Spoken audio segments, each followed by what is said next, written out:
Bonjour tout le monde. Je profite d'une journée ensoleillée, puisque là, jusqu'à présent, on n'a eu que de la grisaille et de la pluie, pour faire un essai, suite à la vidéo de Stéphane, le jardin de Louvain, qui plante ses pommes de terre dans la serre, pour en avoir le plus tôt possible. Et donc, je me suis dit, j'ai des pommes de terre qui commencent à germer, à avoir des beaux germes, et je vais faire un essai. Alors, c'est pas des pommes de terre primeur. Donc, je vais faire un essai. Je vais voir ce que ça va donner. Au lieu de les perdre, eh bien, je vais les planter dans la serre que je vais vous montrer. D'ailleurs, je vais vous en parler avant. La première serre que je m'étais construite avant d'avoir la serre que vous connaissez tous, hein, c'est celle qui fait 6 mètres carrés. Donc, je m'étais construite une petite serre, une serre de fortune, avec je vais vous montrer et puis je vais vous expliquer en même temps, ce sera plus simple. Donc c'est une serre que j'ai mis en place en 2018, un an avant d'acheter la serre tunnel, pour déjà au départ mettre les plants de tomates au frais pour éviter qu'ils ne filent avec une trop grosse chaleur à la maison. Donc c'est vraiment un petit espace. Et puis par la suite, eh bien, j'ai cultivé des carottes, j'ai cultivé de l'ail dedans et puis quelques salades. Et j'ai même une année cultivé poivrons et tomates. Enfin, j'avais que 2 pieds de tomates, hein. La superficie ne me permettait pas d'en mettre plus. Alors comment je l'ai construite? Eh bien c'est tout simple, j'ai pris des arceaux, vous savez c'est des arceaux pour protéger les tomates qu'on trouve en jardinerie. C'est des grands arceaux en acier galvanisé. Donc j'en ai acheté 3 que j'ai plantés à intervalles plus ou moins réguliers, hein, parce que moi j'y vais pas au cordeau, hein, j'y vais un peu à la louche. Et ensuite, eh bien, j'ai acheté du plastique vous savez, pour faire les travaux qu'on achète dans tous les magasins de bricolage. Et j'en ai mis 2 couches, dont un plus grand pour pouvoir le rabattre et pour pouvoir faire une porte en cas de grand froid. Donc voilà, le bas je l'ai fixé sur des planches comme celle-là, agrafées, et puis le tout est maintenu par des clips. Donc voilà un peu pour la présentation de cette serre de fortune. Alors dans celle-là, vu qu'il n'y a rien, eh bien j'ai envie justement de mettre ces fameuses pommes de terre qui me restent à la maison. Je vais les planter là-dedans et je verrai bien ce que ça va donner. Alors avant tout, je vais procéder à un petit nettoyage. Je vais mettre du fumier de ferme dans le sol et puis après je vais les planter. Allez, c'est parti. J'enlève le peu d'herbe qu'il y a. En fait, j'avais mis un plastique pour justement éviter qu'il y ait trop d'herbe. Donc voilà, ça ne va pas me prendre non plus trop longtemps.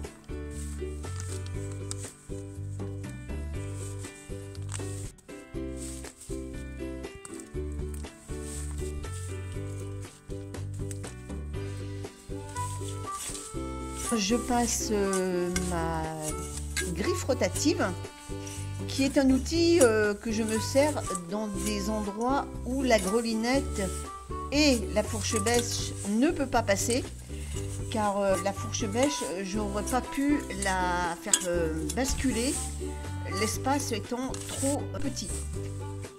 Ensuite, un petit coup de griffe pour niveler le tout et puis enlever les dernières grosses mottes.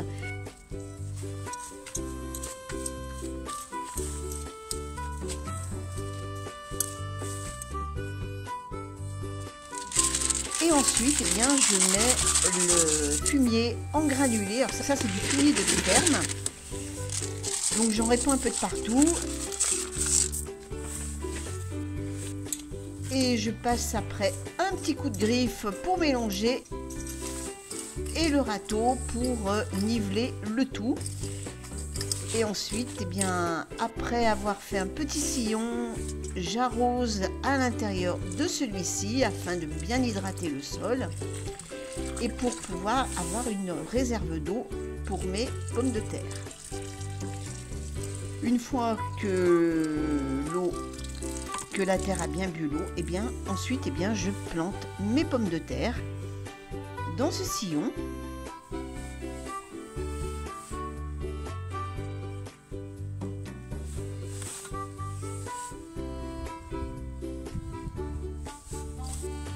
Ensuite, eh bien, je recouvre mes pommes de terre de terre.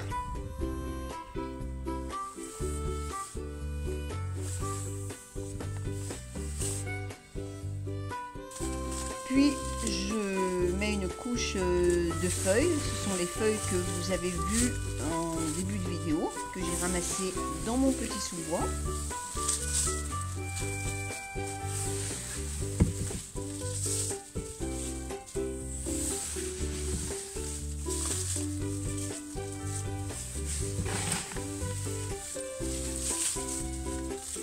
Et par-dessus ce feuillage, eh bien, je mets un modulo. Ce sont des tunnels rigides qui sont encastrables les uns à la suite des autres. Je rabats ensuite la porte.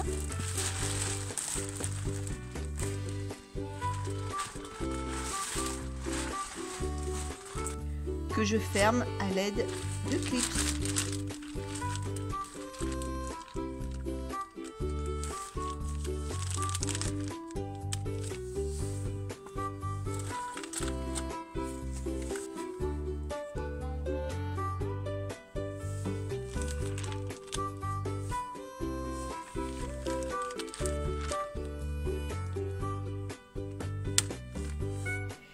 Et voilà le travail.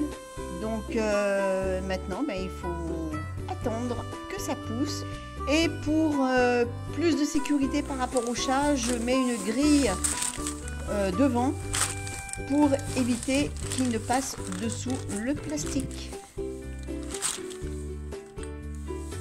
Je ne manquerai pas de vous donner des retours sur cette culture que vous suivrez de A à Z jusqu'à la récolte.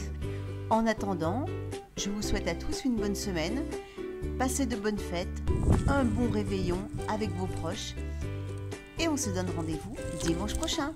À bientôt tout le monde!